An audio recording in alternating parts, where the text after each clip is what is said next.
संतोष देशमुख हत्या प्रकरणातील आरोपी वाल्मिक कराडसह इतर आरोपींना बीड जिल्हा कारागृहात व्हीआयपी ट्रीटमेंट मिळत असल्याचा आरोप देशमुख कुटुंबियांकडून करण्यात आलाय। जेल प्रशासनाकडे तक्रार केली जाणार आहे। सीसीटीव्ही मिळण्याची देखील मागणी सध्या तरी केली जात असल्याचं बघायला मिळत आहे। कारागृहात कराडचे लाड होत असल्याचं बघायला मिळालंय।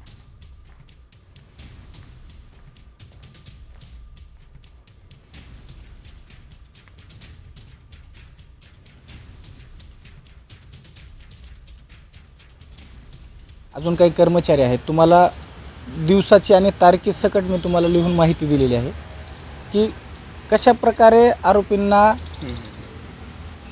जेलमध्ये मदत केली जात आहे आणि प्रशासनातले लोक ही मदत करत आहेत। का करत आहेत, कशामुळे करत आहेत किंवा ही मदत करायला ह्यांना शासनातला कुठला बडा माणूस मदत करतोय का?